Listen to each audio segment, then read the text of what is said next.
Alright YouTube, here's my latest and greatest Craigslist deal. I picked myself up this really inexpensive crate GX-60 practice amplifier. It is all transistor. It's got a decent amount of wattage and it's got a 12-inch speaker, so it's not like mini practice amps with lower speakers and lower level volume.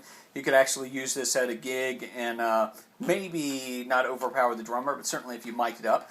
I'm playing right now through the clean channel with my Ibanez guitar with a humbucker pickup. It looks like this. So here it's pretty chimey. And again, that's the clean channel. I'm going to hit the little button here as a channel select. You go to the distortion channel. This gives you a chance to hear what it sounds like distorted.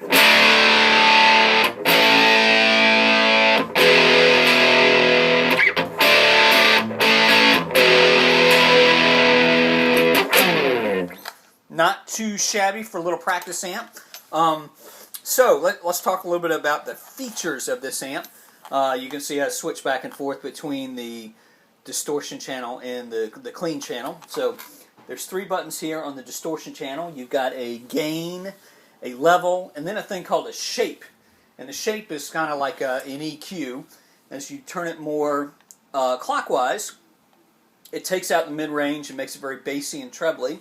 And if you turn it the opposite direction, it makes it more prominent in the mid-range.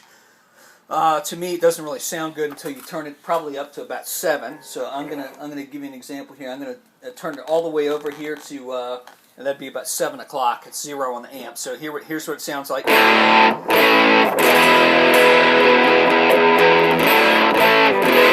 Real mid-rangey. So we'll turn it halfway. This is 5 on the knob.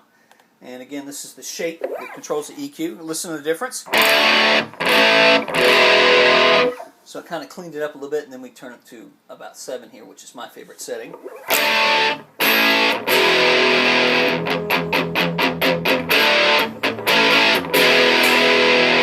And just for the record here, I'm going straight in. There's no pedals or anything. This is the sound of the amp without anything else. So the gain here I only have on 2. So it's capable of substantially more gain. So we'll turn it up to about 6. So you hear what it sounds like with a lot more gain.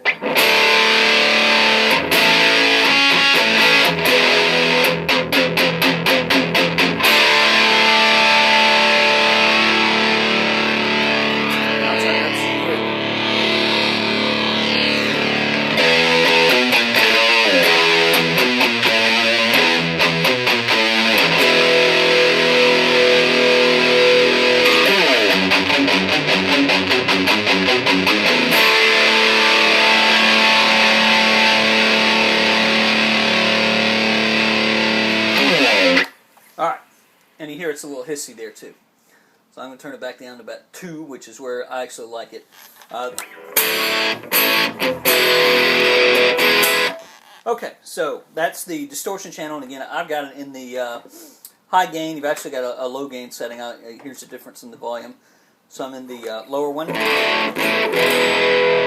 So it'd probably take nicely to some effects pedals in front, particularly the multi-effects things.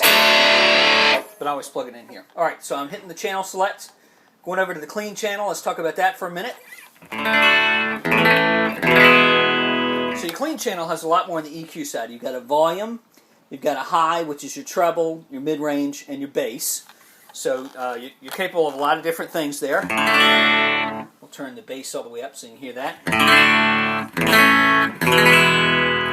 So it definitely makes a difference. Let's turn the mid-range all the way up so you hear that. Turn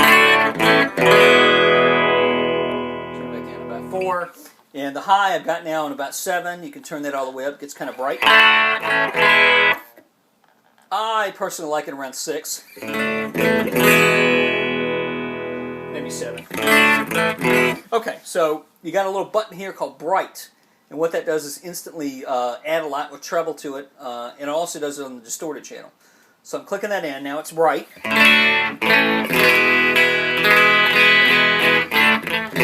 So you got more snap there. Let's go over to the distortion for a minute so you can hear the difference on that bright button.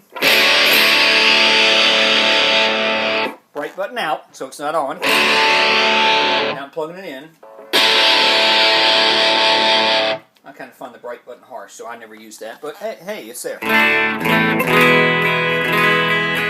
Okay, so last but not least, you got a little spring reverb here. I will turn it up about halfway so you can hear it. That's a bit too much for me. I typically don't use reverb, but you know, all right. Here we go. Here it is on almost to 2.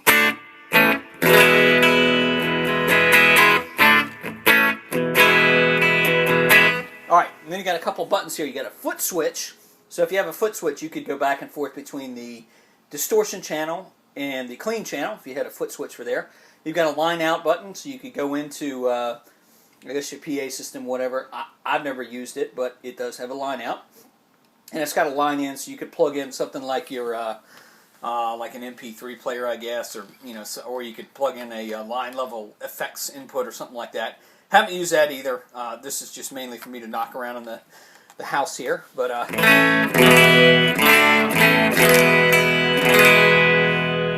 great little amp. You can probably get them really cheap. The guy that was selling it before I talked him around for trading, he wanted about $50 for it. So you can probably pick these things up for $50 or so. They're pretty light.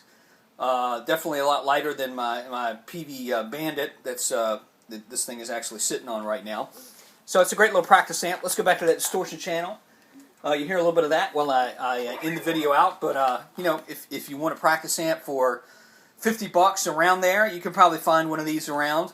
The later models create added digital effects to it. You probably already got some pedals that have that kind of stuff. So if you're willing to sacrifice and not get the digital effects, you can pick one of these up really inexpensively, and you get a decent sounding practice amp.